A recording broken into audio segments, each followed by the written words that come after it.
Hello मेरे प्यारे बच्चों। तो मैं प्रवीण कुमार आपका साइंस टीचर आप सब लोगों का ई सरल में बहुत बहुत स्वागत करता हूं। तो बच्चों अब हमारी नाइन्थ की शुरुआत हो चुकी है। अब नाइन्थ की शुरुआत हो चुकी है तो पढ़ाई की भी शुरुआत कर लेते हैं। क्यों करनी चाहिए शुरुआत? बहुत अच्छे से शुरुआत करनी चाहिए हमें। तो अभी हम जो यहां पर पढ़ने वाले हैं वो साइंस का चैप्टर 1 मोशन, जो कि फिजिक्स का है। वैसे एनसीईआरटी में चैप्टर 1 नहीं है, लेकिन फिजिक्स का पहला ही चैप्टर आपके साइंस में क्या है? मोशन। और ये बहुत ही बेसिक चैप्टर है और बहुत ही प्यारा चैप्टर है। बहुत मजा आने वाला है इसको समझने में। तो शुरू करें बच्चों इसको। बिल्कुल। तो बच्चों सबसे पहले तो हमारे दिमाग में यही बात आती है कि सर ये जो आप मोशन की बात करते हैं ये मोशन होता क्या है? जैसे मैं किसी ऑब्जेक्ट के बारे में अगर बात करूं तो उस ऑब्जेक्ट के बारे में मैं ये कब कह सकता हूं कि ये मोशन में है या फिर ये रेस्ट में है? तो इसके लिए मैं आपको एक सिंपल सी प्यारी सी बात बता देता हूं कि ये हम तब कह सकते हैं when object said to be in rest when its position does not change with time। मतलब जैसे यहां पर मैं आपको एक एग्जांपल देता हूं। ये आपने अपनी सपनों की गाड़ी BMW, कौन सी डब्ल्यू? BMW आपने ये बना ली। ये एक सड़क पर बहुत लंबी है, सड़क पर खड़ी है, ठीक है ना? ये सड़क पर खड़ी है। अब ये सड़क पर खड़ी है, आपने अपने वॉच स्टार्ट करी। गलत बात, अपने पास तो वॉच भी नहीं है, ठीक है? अपन ने मोबाइल पे स्टॉप वॉच स्टार्ट करी और देखा 1 2 3 4 5 6 7 8 9 10। यार टाइम तो चल रहा है, यानी कि टाइम तो चल रहा है, लेकिन ये गाड़ी कहां पर खड़ी है? वहीं के वहीं, यानी position is not changing with respect to time. यानी कि इसकी पोजीशन अगर ये यही है तो मैं क्या बोलूंगा इसको? ये किस में है? रेस्ट में। अगर इसकी पोजीशन नहीं चेंज हो रही है तो ये किस में है? रेस्ट में। अच्छा सर ये रेस्ट में है, हां ये रेस्ट में है, ठीक है। तो सर फिर मोशन में, मोशन की बात मैं आपको बता देता हूं। वही गाड़ी वापस बना लेते हैं, आपके सपनों की गाड़ी BMW, ठीक है ना? कुछ लोगों की सबकी अपनी अपनी पसंद होती है कि नहीं? ये लो, ये बन गई BMW और ये BMW इस सड़क पर चलेगी। ये सड़क, ये सीधी सादी सड़क बना दी अपन ने। मैंने देखा मैं इस गाड़ी को देख रहा था, मैंने देखा कि यार t इज इक्वल टू 0 पर, t इज इक्वल टू 0 मतलब जब मेरी घड़ी शुरू हुई उस समय पर, जब मैंने घड़ी की शुरुआत करी, जब मैंने स्टॉप वॉच की शुरुआत करी उस समय पर मैंने देखा कि यहां पर खड़ी हुई है। और थोड़े समय पश्चात मैंने देखा, थोड़े टाइम बाद मैंने देखा ये गाड़ी आपकी थोड़ी गंदी सी बन गई है, कोई दिक्कत नहीं है, लेकिन ये यहां से यहां पहुंच गई, यहां से यहां पहुंच गई। ये कैसे आई होगी? चल के। किस में आई होगी? मोशन में। यानी कि after t is equal to, अगर मैं 2 सेकंड बात करूं तो इसकी पोजीशन चेंज हुई कि नहीं हुई? पहले कहां थी? यहां थी, अब कहां है? यहां है। यानी कि when position is changing with respect to time, क्या कहेंगे हम? ये किस में है? मोशन में। किस में है बच्चों? ये मोशन में। तो यहां पर क्या होगा? मोशन का क्या होगा? Object said to be in motion when its position changes with time. कब कहेंगे? जब उसकी पोजीशन टाइम के रिस्पेक्ट में चेंज हो रही होगी। अब दोनों बातें तो क्लियर हो गई कि एक तो रेस्ट में रहेगा, एक मोशन में रहेगा। रेस्ट वाला कब? जब उसकी पोजीशन चेंज नहीं हो रही है विद रिस्पेक्ट टू टाइम। और मोशन वाला कब? जब उसकी पोजीशन चेंज हो रही है with respect to time. Is it clear to all of you? मुझे पता है सबको क्लियर हो गया। अब हम थोड़ी सी और इसको समझ लेते हैं। किसी भी ऑब्जेक्ट की पोजीशन बताने के लिए हमें एक रेफरेंस पॉइंट चाहिए होता है। क्या चाहिए होता है? Reference point. जैसे कि आप सब लोग जानते हैं कि आपका स्कूल यहां से, कहां से? आपके घर से। दिस इज योर हाउस, बहुत बढ़िया हाउस है। तो इस घर से अगर आपके स्कूल की बात करी जाए तो आप क्या बोलोगे कि my school is 2 kilometre far from my home. यानी कि फ्रॉम माई होम मैंने कहां से बताई है डिस्टेंस? मेरे घर से। कहां से बताई मैंने डिस्टेंस? मेरे घर से। कहां से बताई बच्चों मैंने ये डिस्टेंस? मेरे घर से। अच्छा, स्कूल की डिस्टेंस, किसकी डिस्टेंस? स्कूल की डिस्टेंस किससे? मेरे घर से 2 किलोमीटर।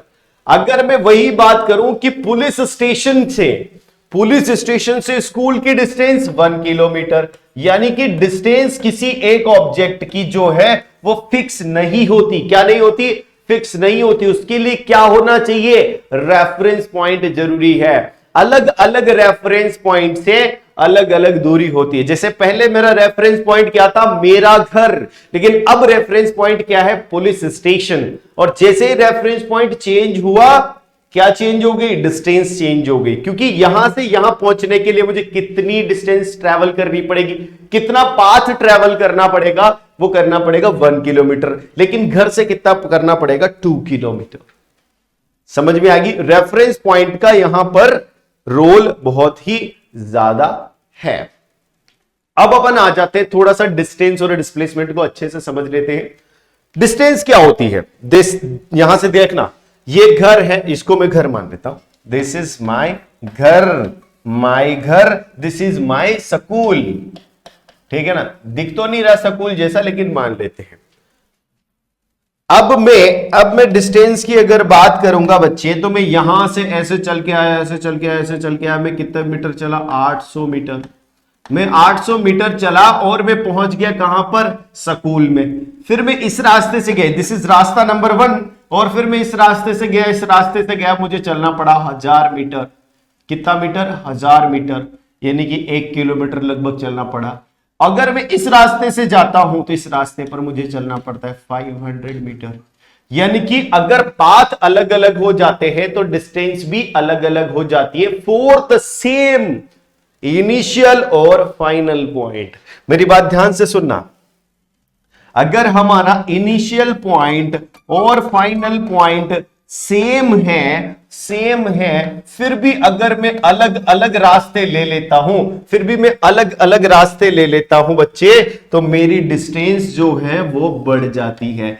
बढ़ती है कि नहीं बढ़ती? आप भी अपने स्कूल जाते होंगे तो आप बोलते हो कि अच्छा ऐसा करते मेरे मित्र, अपन उस गली से चलते जिसमें आइसक्रीम वाला रहता है, ठीक है, फिर वहां से हम आइसक्रीम लेंगे और आइसक्रीम खाते खाते स्कूल पहुंच जाएंगे। लेकिन दूसरे दिन आपका मन किया कि यार आइसक्रीम तो रोज खा रहे हैं आजकल, ऐसा करते हैं अपन बर्गर वाले की साइड से आते हैं, यानी कि दूसरे रास्ते से चलते हैं जिधर बर्गर वाला, जिधर पैटीज वाला है। तो बर्गर पैटीज वाले के पास गए, वहां से बर्गर पैटीज लिया और आते टाइम आप खाते खाते घर पहुंच गए। तो यानी कि पॉइंट सेम है, इनिशियल और फाइनल पॉइंट सेम है, लेकिन पाथ अलग होने की वजह से डिस्टेंस अलग हो रही है। लेकिन एक चीज है जो इनिशियल और फाइनल पॉइंट पे ही डिपेंड करती है, किसी पाथ पर डिपेंड नहीं करती है। वो क्या है? वो है शॉर्टेस्ट डिस्टेंस। और ऐसी शॉर्टेस्ट डिस्टेंस को क्या बोलते हैं हम? डिस्प्लेसमेंट। यानी डिस्टेंस तो वो है, distance is the total length of the path travelled, जिस पाथ से हम जा रहे हैं उसको तो बोलेंगे हम डिस्टेंस। लेकिन डिस्प्लेसमेंट क्या है? Displacement is the shortest distance between initial and final position. यानी कि यहां से यहां जाने की जो शॉर्टेस्ट डिस्टेंस है, that is known as displacement. जब ये खुद चीख कर चिल्लाकर बोल रहा है आपसे कि displacement is the shortest distance, क्या है ये? पहली बात तो शॉर्टेस्ट यहां पर मार्क कर लो, और क्या है ये? डिस्टेंस। यानी displacement is also a distance which is shortest. इससे शॉर्ट कुछ भी नहीं है, ठीक है ना। यानी कि अगर आपसे कभी पूछ लिया जाए कि डिस्टेंस बड़ी होगी या डिस्प्लेसमेंट, तो क्या बोलोगे? अरे डिस्प्लेसमेंट की तो डेफिनेशन खुद उसको सबसे छोटा बताती है, तो डिस्प्लेसमेंट इज शॉर्टेस्ट। ठीक है, अब यहां पर मैं आपको बता देता हूं, अगर मैं यहां से यहां चलता हूं तो डिस्टेंस कितना होगा मेरा? तो मेरा डिस्टेंस कितना होगा? तो डिस्टेंस होगा 800 मीटर। लेकिन डिस्प्लेसमेंट क्या होगा? डिस्प्लेसमेंट होगा मेरा क्या? 500 metre, because it is shortest. अच्छा, इस केस में भी 500 मीटर होगा। इस केस में चलो अब दूसरे वाले में, यहां पर डिस्टेंस कितनी होगी? डिस्टेंस तो होगी 500, क्योंकि 500 ही ट्रेवल करी ना, और डिस्प्लेसमेंट भी कितना हो जाएगा? डिस्प्लेसमेंट तो है ही 500। समझ रहे हो? डिस्प्लेसमेंट किस पर डिपेंड करता है? इनिशियल और फाइनल पॉइंट पर। पाथ में किस पाथ से जा रहे हो उसका कोई मतलब नहीं है। अगर इस पाथ से चलते हैं तो डिस्टेंस कितनी हो जाएगी बच्चे?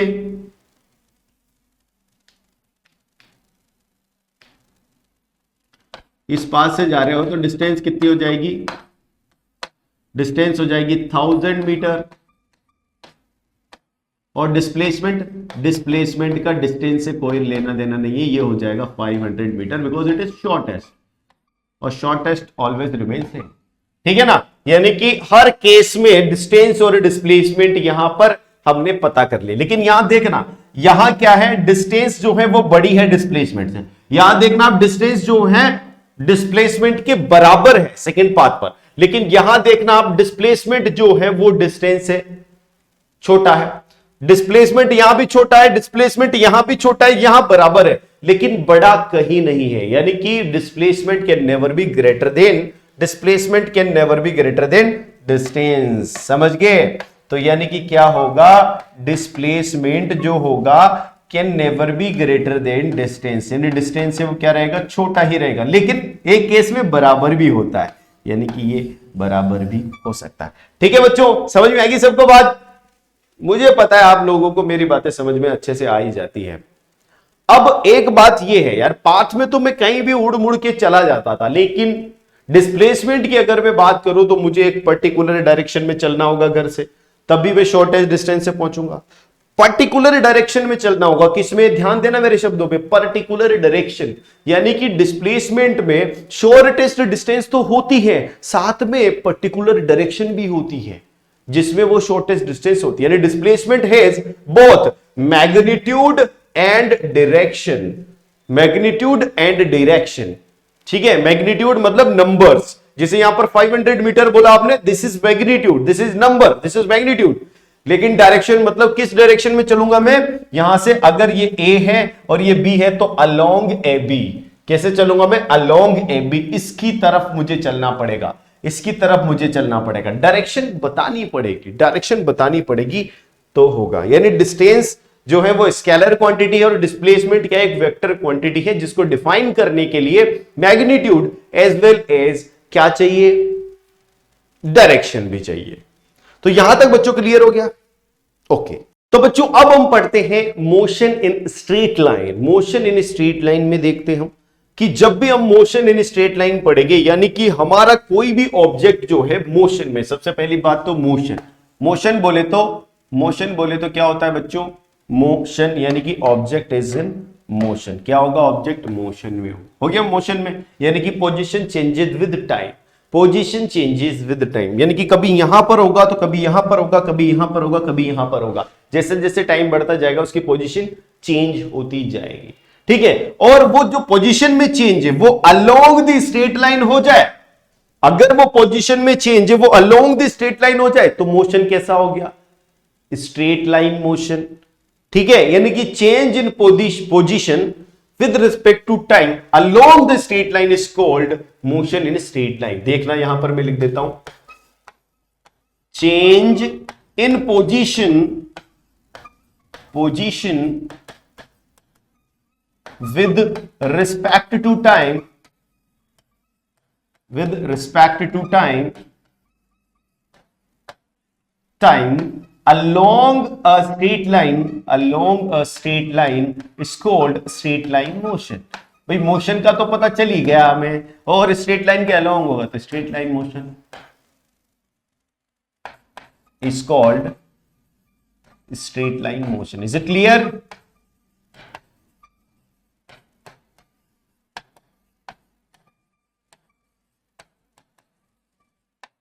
अब जैसे हमारा रास्ता ही अगर एक है, मेरी बात ध्यान से सुनना, अगर मेरा रास्ता ही एक है, मेरा रास्ता ही एक है और मैं इस पे बढ़ते ही जा रहा हूं, बढ़ते ही जा रहा हूं, बढ़ते ही जा रहा हूं, तो डायरेक्शन फिक्स होगी, डायरेक्शन यानी कि दिशा फिक्स होगी, इसी डायरेक्शन में तो चलना है मुझे, तो मेरा डिस्टेंस और डिस्प्लेसमेंट दोनों क्या होगा?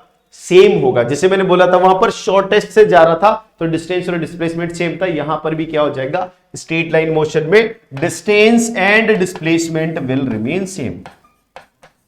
डिस्प्लेसमेंट किसके इक्वल हो जाएगा? डिस्टेंस के इक्वल हो जाएगा। ठीक है ना, अगर ये चल रहा है। लेकिन किंतु परंतु मेरी बात ध्यान से सुनना, मैंने जब t बराबर 0 पर गाड़ी स्टार्ट करी तब मेरी ओडी जो थी वो कहां पर थी? यहां पर थी। ठीक है ना, 0 पर थी, मान लो ये चली, ये पहुंची कहां पर? यहां पर मेरी ओडी पहुंच गई साहब, 60 पर पहुंच गई ओडी। ठीक है, फिर इसने वापस से यू टर्न ले लिया, पहले तो ये ऐसे आई, फिर इसने यू टर्न ले लिया, वापस घूम गई, वापस घूम कर कहां आ गई? ये 30 पर। ध्यान देना, वापस घूमकर कहां आ गई? ये 30 पर, ठीक है ना। मतलब ये पहले तो ऐसे गई और फिर ऐसे जाकर ऐसे वापस आ गई, ठीक है। तो इसने डिस्टेंस कितनी ट्रेवल करी? 0 से 60। पहले डिस्टेंस कितनी ट्रेवल करी, मैं डिस्टेंस के बारे में बात करता हूं। डिस्टेंस कितनी ट्रेवल करी इसने? डिस्टेंस जरा बताइएगा, डिस्टेंस का इनिशियल और फाइनल पॉइंट से कोई लेना देना है क्या? नहीं, वो जितना पाथ ट्रेवल करेगी वो हो जाएगी डिस्टेंस। यानी कि 0 से 60 तो कितनी होगी? पहले तो 60, फिर 60 से 30 कितने आए? 60 से 30 भी 30 आ गया। ये टोटल इसने कितनी डिस्टेंस ट्रेवल करी? 90 किलोमीटर। ये स्केल किस में बच्चे? किलोमीटर में, ठीक है। लेकिन डिस्प्लेसमेंट की बात करूं, डिस्प्लेसमेंट की बात करूं तो डिस्प्लेसमेंट क्या हो जाएगा? देखो, डिस्प्लेसमेंट कहां से चला था? ये 0 से चला था। इसका क्या था? ये इनिशियल पॉइंट, कौन सा पॉइंट था बच्चे? ये इनिशियल पॉइंट था। अब इनिशियल पॉइंट से ये क्या हो गया? इसका फाइनल पॉइंट। अच्छा ये बताओ, इनिशियल और फाइनल के बीच में डिफरेंस कितना है? 0 से 30 कितना है? 30 मीटर। यानी कि डिस्प्लेसमेंट क्या हो जाएगा? 30 मीटर। डिस्टेंस और डिस्प्लेसमेंट में डिफरेंस समझ में आ गया बच्चों? आ गया बच्चों? डिस्टेंस और डिस्प्लेसमेंट में डिफरेंस समझ, स्ट्रेट लाइन मोशन भी समझ में आ गया होगा? आ गया। अब मैं यहां पर थोड़ा सा और एक आपको एग्जाम्पल लेके बता देता हूं। मान लो कोई एक ऑब्जेक्ट है जो ए से चल रहा है, बी पर जाता है 4 मीटर चलता है, फिर बी से सी पर जाता है 3 मीटर चलता है, ठीक है। तो डिस्टेंस कितनी हुई यहां पर? आप खुद भी चैट में बताएंगे, आप खुद भी चैट में इनको आंसर करेंगे, ठीक है। डिस्टेंस कितनी हुई? पहले 4 मीटर, फिर कितना metre? 3 metre. Total distance 7 metre. Is it clear? ठीक है। अच्छा डिस्प्लेसमेंट क्या हुआ? डिस्प्लेसमेंट के लिए अगर हम बात करें तो डिस्प्लेसमेंट हो जाएगा बच्चे यहां से यहां की शॉर्टेस्ट डिस्टेंस। ये क्या हो गया? इनिशियल पॉइंट, और ये क्या हो गया? Final point. ये हो गया फाइनल पॉइंट, ठीक है। इनिशियल और फाइनल, तो फाइनल इनिशियल की शॉर्टेस्ट यानी स्ट्रेट लाइन में कितनी हो जाएगी? पाइथागोरस लगा देंगे यहां पर, ये पाइथागोरस लगा देंगे तो under the root over 4 square plus 3 का स्क्वायर कितनी आ जाएगी? ये आ जाएगी 16 प्लस 9 का रूट 25 का रूट, और ये आ जाएगा आपके पास 5 मीटर। कितना आ जाएगा? ये 5 मीटर। अब यहां पर ये डिस्प्लेसमेंट के लिए मैंने बोला था मैग्नीट्यूड और डायरेक्शन दोनों होता है। ये तो क्या हो गया? मैग्नीट्यूड। क्या हो गया श्रीमान? ये मैग्नीट्यूड हो गया। अब डायरेक्शन कहां आई? तो डायरेक्शन होगा along AC, along AC, AC के अलोंग। ये तो डिस्टेंस है, डिस्प्लेसमेंट तो किसके अलोंग है? Along AC. This is direction, this is direction. यानी कि अगर मैं डिस्प्लेसमेंट को डिफाइन करना चाहता हूं तो मुझे डायरेक्शन एंड मैग्नीट्यूड दोनों ही बताने पड़ेंगे। अब यहां पर आ जाता हूं मैं, डिस्टेंस की बात करें, अगर मैं इस केस में डिस्टेंस की बात करूं तो डिस्टेंस क्या होगा बच्चों? आप खुद बताओ। 5 मीटर, 6 मीटर एंड 5 मीटर, यानी 5 6 प्लस 5 कितना हो गया? ये 5 5 10 और ये 16 मीटर। कितना मीटर हो गया? 16 मीटर। लेकिन अगर मैं डिस्प्लेसमेंट की बात करूंगा तो सबसे पहले मैं इसको मार्क करूंगा, this is my initial point, this is my final point. अच्छा फाइनल और इनिशियल के बीच में शॉर्टेस्ट डिस्टेंस ये है, कितनी है? ये एक रेक्टेंगल है, ठीक है। तो यहां पर ये 6, तो ये भी कितनी हो जाएगी? 6। यानी डिस्प्लेसमेंट क्या हो जाएगा? 6। डिस्प्लेसमेंट शॉर्टेस्ट डिस्टेंस है, कैसे भी निकालो आप, ये हो जाएगा आपका 6 मीटर। लेकिन डायरेक्शन बतानी पड़ेगी। This is our magnitude. कौन सा ट्यूड? Magnitude, not attitude. भाई your, it's not your attitude, it's magnitude. Along, along what? Along AD, along AD is the direction. क्या है बच्चे? ये direction. Is it clear to all of you? सब बच्चों को समझ में आ गई मेरी बात? बिल्कुल आई गई होगी सर, इतने प्रेम से बता रहे हो तो। क्यों? या फिर मैं अपनी तारीफ खुद ही कर रहा हूं? ठीक है, चैट में बताना सब लोग, कमेंट बॉक्स में जरूर बताएंगे। अब अपन आ जाते हैं थोड़े से आगे के पॉइंट पर, थोड़ा सा आगे, मतलब अब हम थोड़ा सर्कुलर मोशन को भी समझ लेते हैं। जब सर्कुलर मोशन होती है तो सर्कुलर मोशन में ऑब्जेक्ट ये ऐसे घूमता है, घूमता है, घूम रहा है, घूम रहा है, घूम रहा है, वापस आ गया अपनी पोजीशन पर, ठीक है। तो जैसे ही अपनी पोजीशन पर आएगा ये इतनी डिस्टेंस ट्रेवल कर चुका होगा, लेकिन ये इसका इनिशियल पॉइंट था, और यही इसका क्या हो गया फाइनल पॉइंट। दोनों पॉइंट एक ही हो गए। जब इनिशियल और फाइनल पॉइंट सेम होता है तो दोनों के बीच की डिस्टेंस क्या होगी, जीरो। तो डिस्प्लेसमेंट क्या हो गया बच्चे, यहां पर डिस्प्लेसमेंट हो जाएगा यहां पर जीरो। अच्छा डिस्टेंस की बात कर लेते हैं। डिस्टेंस क्या होगी, इसने जितना पाथ ट्रेवल किया, तो कितना पाथ ट्रेवल किया, यूं चल के यूं हो रहा होगा। अगर इसकी रेडियस आर है, अगर इसकी रेडियस आर है तो ये पूरे सरकमफेरेंस के बराबर हो गया। सरकमफेरेंस क्या होता है, 2πr। अभी जितने चक्कर लगाएगा उतने ही 2πr हो जाएंगे। 2 चक्कर लगाएगा तो 2 इंटू 2πr, 4 चक्कर लगाएगा तो 4 इंटू 2πr। लेकिन पूरा चक्कर अगर हो गया तो डिस्प्लेसमेंट जीरो। कंप्लीट 2 चक्कर, डिस्प्लेसमेंट जीरो। ठीक है ना, तो ऐसे आपको समझ में आ गया होगा। अब हम बात करते हैं किसकी, हमारा एक टॉपिक है यहां पर स्पीड। स्पीड की बात कर लेते हैं। मैंने आपको बताया कि वो with respect to time position change हो रही है, लेकिन किंतु परंतु बच्चे वो विद रिस्पेक्ट टू टाइम जो चेंज हो रही है वो किस रेट से हो रही है। कुछ लोग फास्ट चलते हैं, कुछ लोग फास्ट चलते हैं, कुछ लोग स्लो चलते हैं। अरे देखो ना यार, तेरे तो स्पीड ही कमजोर है, तेरी स्पीड ही ज्यादा नहीं है, तेरे से ज्यादा स्पीड में तो मैं चलता हूं, ऐसे बोलते हैं अपन। अपने दोस्त जब स्कूल जा रहे होते हैं तो एक दोस्त को टाइम लगता है 5 मिनट अपने स्कूल पहुंचने में, एक दोस्त को टाइम लगता है 15 मिनट। तो 15 मिनट जिसको टाइम लगता है उसको क्या बोलोगे आप, तू तो स्लो है। वो क्या तेरा साबुन स्लो वाला आता है ना एड, कि तू तो स्लो है, मैं तो फास्ट हूं, यानी मेरी स्पीड ज्यादा है, तेरी स्पीड कम है। यानी रेट ऑफ ट्रैवलिंग डिस्टेंस जो है वो मेरी ज्यादा है, मैं एक पर्टिकुलर समय में ज्यादा डिस्टेंस ट्रैवल करता हूं। यानी speed is the rate of travelling distance with respect to time. तो distance divided by time is called speed. और डिस्टेंस को हम किस में मेजर करते आ रहे थे, मीटर में। किस में मेजर करते आ रहे थे, मीटर में। तो मीटर अपॉन सेकंड ये हो जाएगा, और इसकी ऐसा यूनिट हो जाएगी मीटर पर सेकंड। Is it clear. अब यूनिफॉर्म मोशन की मैं अगर बात करूं बच्चे, तो यूनिफॉर्म का मतलब होता है object covers equal distance in equal time interval. Equal distance in equal time interval मतलब आप एक समान गति से चलते ऐसे। लेकिन ऐसा करते हैं क्या, कोई नहीं करता। पहले तो कोई दौड़ता है फिर थक जाता है, फिर धीरे धीरे चलता है। पहले कोई दौड़ता है फिर थक जाता है। यानी ये कैसी होगी, नॉन यूनिफॉर्म। अगर आप एक समान गति से चल रहे हो पूरे इसमें, ना दौड़ रहे हो ना स्लो हो रहे हो, बस एक समान गति से चल रहे हो इन इक्वल टाइम इंटरवल में, इक्वल डिस्टेंस ट्रेवल कर रहे हो, that is known as uniform distance. और यूनिफॉर्म का मतलब यूनिफॉर्म मोशन। यूनिफॉर्म का मतलब क्या होता है, यूनि मतलब आप सब जानते हो, यूनि मतलब होता है क्या, वन। यूनि मतलब वन और फॉर्म मतलब टाइप। एक टाइप की मोशन, एक टाइप का मोशन क्या कहलाता है, यूनिफॉर्म। अब नॉन यूनिफॉर्म में क्या होगा, जो एक इक्वल टाइम में इक्वल डिस्टेंसेस ट्रैवल नहीं करते होंगे। यानी ऑब्जेक्ट कवर्स इक्वल डिस्टेंसेस इन अनइक्वल इंटरवल। यानी जैसे स्कूल जाना था, एक आदमी 5 मिनट में जा रहा था और एक 15 मिनट में, तो यानी वो दोनों अनइक्वल स्पीड से चल रहे थे, अनइक्वल मोशन से चल रहे थे। अब यहां पर अपन स्पीड का थोड़ा एग्जांपल ले लेते हैं। क्रिकेट देखते हो, आप में से कितने लोग फैन है, फैन किसके, कई सारे क्रिकेटर्स के हैं। जैसे कुछ लोग कोहली जी के हैं, कुछ लोग धोनी जी के हैं, तो ऐसे कई सारे क्रिकेटर्स के फैन है। क्रिकेट देखते हो आप तो उसमें बॉलिंग की स्पीड लिखी होती, क्या लिखी होती, स्पीड। तो स्पीड कैसे लिखी होती, किलोमीटर पर हार। पहली बॉल 140 से चली, फिर 143 से। और एक तो बहुत शानदार बॉलर है जो बहुत ही तेज बॉलिंग करते थे, अभी अभी नहीं खेलते वो इंटरनेशनल फॉर्मेट में, लेकिन पहले खेलते थे।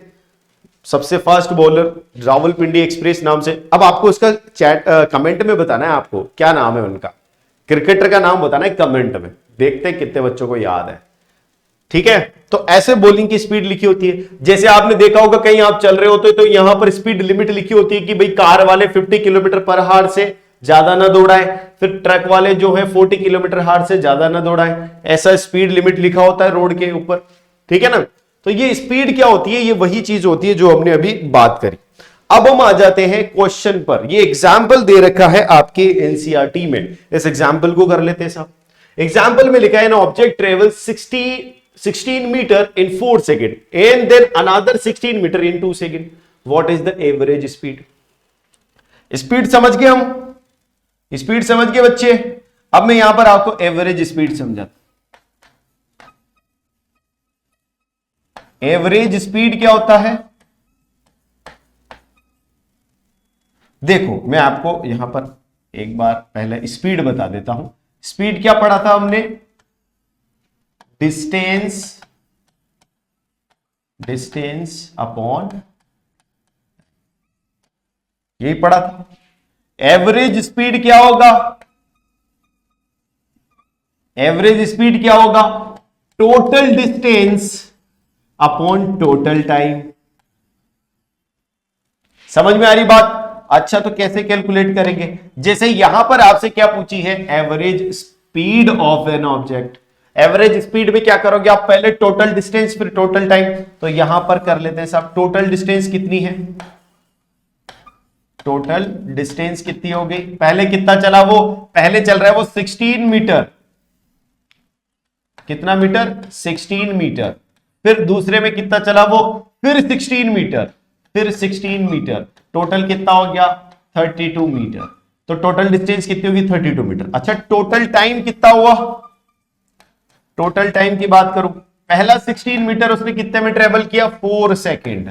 फिर दूसरे में 2 सेकेंड, यानी टोटल कितना हो गया? 6 सेकेंड। ठीक है, तो अब यहां पर वैल्यूज प्लेस कर देते हैं। क्या करेंगे साहब? Total distance 32, total time 6 second. यही हो रहा है। तो ये कितना हो जाएगा? कितना हो जाएगा ये? कैलकुलेट करके बताओ आप लोग। ठीक है, इसको लिख देते अपन 6 5 जा 30 पॉइंट, कितना बचेगा फिर? ये 20 हो जाएगा। तो 20 होते ही फिर क्या हो जाएगा? 6 से करोगे आप, 6 3 जा 18, और ये हो जाएगा आपका। अब ध्यान देना, ये ऊपर वाला यूनिट किस में था? मीटर में। ऊपर वाला मीटर में था टोटल डिस्टेंस। टाइम किस में था? सेकंड में। तो ये हो जाएगा मीटर पर सेकंड। तो आपकी स्पीड क्या आ गई? Average speed. एवरेज स्पीड आ गई साहब आपकी 5.33 मीटर पर second. Is it clear? Clear है बच्चों? चलो अगले क्वेश्चन पे आते हैं। अगला क्वेश्चन है, the odometer of a car reads 2000 kilometre at the start of a trip. एक ट्रिप है जिसकी स्टार्ट करने वाले हैं, उसका ओडोमीटर जो होता है, कार पे मीटर लगा होता है ना बच्चों, वो ओडोमीटर बता रहा है कि वो अभी जब स्टार्ट कर रहे तब 2000 किलोमीटर पर है। और ट्रिप स्टार्ट कर दी उन्होंने, जब ट्रिप को एंड किया, जब ट्रिप एंड हुई ट्रिप, तब उसका कितना हो गया उस ओडोमीटर की reading? 2400 kilometre. If trip took 8 hours, calculate the average speed of the car in kilometre पर हावर एंड मीटर पर सेकेंड। ठीक है, मेरी बात ध्यान से सुनना। मीटर, अगर मैं यहां पर डिस्टेंस मेजर करूं तो डिस्टेंस कितनी होगी भाई? आप कार में बैठते हैं तो आपके पापा बोलते हैं ना कि जितनी रीडिंग है इसको ध्यान से देख लेना, कार में इतना किलोमीटर हो रहा है। फिर जब अपन पहुंच जाते हैं तो उतना किलोमीटर हो गया। तो अब हम बोलते हैं कि यहां से, जहां से अपने शुरू किया था, यहां अपन आए हैं, इतने में कितनी डिस्टेंस हुई? तो आप क्या करोगे? फाइनल रीडिंग को इनिशियल रीडिंग से माइनस कर दोगे, यानी डिस्टेंस क्या हो जाएगा? 2400 किलोमीटर माइनस 2000 किलोमीटर। कितनी आई डिस्टेंस? ये आ गई 400 किलोमीटर। ठीक है, टाइम कितना लग रहा है? टाइम लग रहा है 8 hours। अच्छा, तो अब इसमें स्पीड कैसे निकाले हम? स्पीड कैसे निकालोगे भाई? एवरेज स्पीड में टोटल डिस्टेंस, यहां पर तो टोटल डिस्टेंस आपको पता ही है, तो ये हो जाएगा 400 किलोमीटर डिवाइडेड बाई 8 hour। तो क्या हो जाएगा ये? 8 पंजे 40, यानी 50 किलोमीटर पर हावर। क्या हो जाएगा? 50 किलोमीटर पर हावर।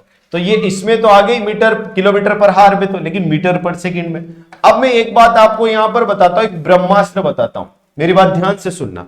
किलोमीटर पर हावर से अगर आपको किस में कन्वर्ट करना है? मीटर पर सेकंड में। अच्छा, किलोमीटर बड़ा है, मीटर छोटा है। अच्छा, हावर बड़ा है, सेकंड छोटा है। तो यानी बड़े से छोटे में, किससे? बड़े से छोटे में जाना है हमें। किसमें जाना है? छोटे में। तो हमें क्या करना पड़ेगा? छोटा बनना पड़ेगा मित्र। हमें छोटों से हाथ मिलाना पड़ेगा। किससे हाथ मिलाना पड़ेगा? छोटों से। अब हमारे पास हाथ मिलाने के लिए क्या क्या है? एक तो है हमारे पास 5/18 और एक है हमारे पास 18/5। अब इन दोनों में से मैं किससे हाथ मिलाऊं? छोटा बनना है तो छोटे वाले से छोटा वाला क्या है 5/18। अगर मैं इसको 5/18 से मल्टीप्लाई करता हूं तो क्या आएगा, ये मीटर पर सेकंड में आएगा। किस में आएगा, मीटर पर सेकंड में। अगर किलोमीटर पर हार को मैं इससे मल्टीप्लाई करता हूं तो मीटर पर सेकंड में आएगा। ठीक है, अगर इसका उल्टा भी बताता हूं मैं, मीटर पर सेकंड से हमें किलोमीटर पर हावर में आना है तो मुझे क्या करना पड़ेगा, छोटे से बड़ा, छोटे से बड़ा। तो छोटे से बड़ा बनने के लिए बड़े लोगों से हाथ मिलाना पड़ेगा। बड़ा लोग क्या है 18/5, यानी मीटर पर सेकंड इंटू 18/5 से अगर आप मल्टीप्लाई करते हो तो ये आ जाएगा किलोमीटर पर हावर। ठीक है, अब ये बात समझ में आएगी। यहां तक ये वाला फंडा अलग था, ये फंडा क्लियर हो गया। ठीक है, अब स्पीड को मैं किस में कर दूं, मीटर पर सेकंड में। कितनी आ रही थी 50 इंटू 5/18 कर देता हूं, ये क्या आ जाएगा मीटर पर सेकंड। ये आ जाएगा आपका 250/18। अब इसको आप कैलकुलेट कर सकते हो। ठीक है, कैलकुलेट कर सकते हो, ये मीटर पर सेकंड में आएगा। ओके बच्चे,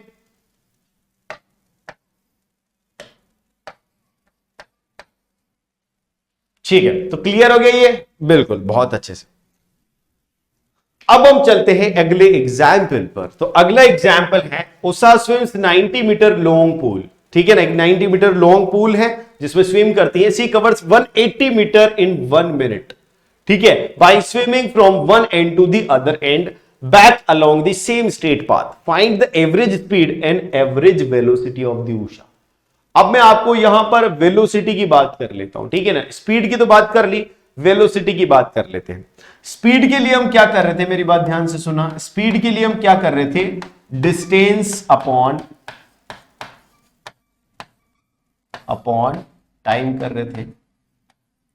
लेकिन वेलोसिटी के लिए हम क्या करेंगे, वेलोसिटी के लिए हम करेंगे, हमने एक और चीज पढ़ी थी, डिस्प्लेसमेंट।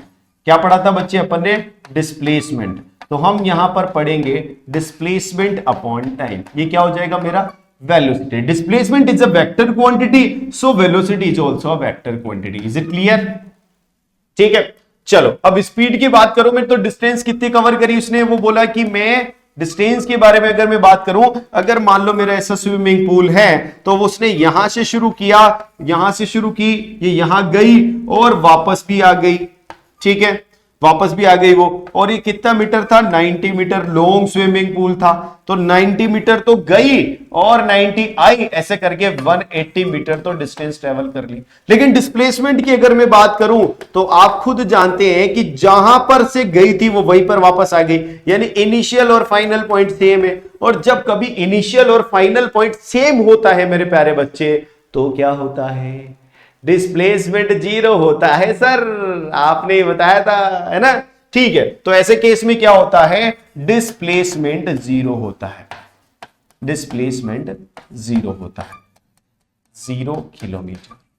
ठीक है, अब ऐसे में क्या करोगे भाई, स्पीड मेजर कर लो पहले। स्पीड क्या हो जाएगी, डिस्टेंस कितनी है 180 मीटर। कितना टाइम लग रहा है, इतना किया उसने 1 मिनट। 1 मिनट मतलब 60 सेकेंड। ठीक है, 60 सेकंड, ये तो मीटर में है, ये 60 सेकंड में है, तो ये क्या हो जाएगा, 0 से 0 कैंसिल, यानी 3 मीटर पर सेकंड। 3 मीटर पर सेकंड हो गया, 6 3 18 हो जाएगा।